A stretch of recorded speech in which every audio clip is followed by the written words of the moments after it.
অনুরোধ করে যাই, আপনার ছেলেটার দায়িত্ব আপনাদেরকে নিতে হবে। নিবেন তো? কথা দিচ্ছেন তো?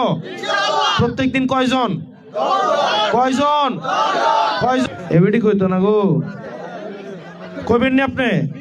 কয়জন কয়জন এবিডি কইতোই না। হ্যাঁ,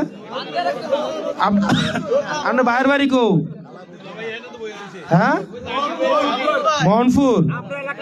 আমরা এলাকার ভোটারই তো থাক, আপনার লোকে রাগ হয় না, ভোটের পরে রাগ হয়। হ্যাঁ,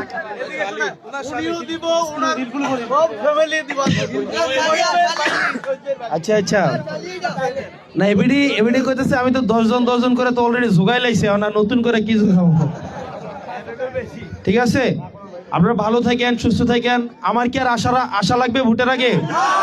নিজের বাড়ি থেকে আমি আসবো আর আমি অন্য জায়গায় থাকলেও তো হইব নাকি? আপনাদের কাজ হচ্ছে প্রত্যেকদিন বাড়িতে মানুষ আসবে, চা বানাবেন আর টুস বিস্কুট খাওয়াবেন। পারবেন না? পারবেন না? আমাকে সুস্থ রাখে আল্লাহ, যেন আমাকে হেদায়েতের উপর এবং হেফাজতে রাখে। আর আপনারা ন্যায়পরায়ণ ভাবে ভোটটা দেন।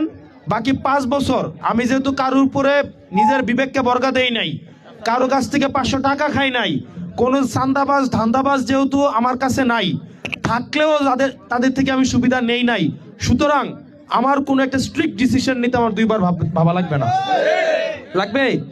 আমার একটা স্ট্রিক্ট ডিসিশন, আমি কারোর উপর নির্ভরশীল না। আমি আল্লাহ ছাড়া দ্বিতীয় কারো কাছে জবাবদিহিতা করতে বাধ্য না।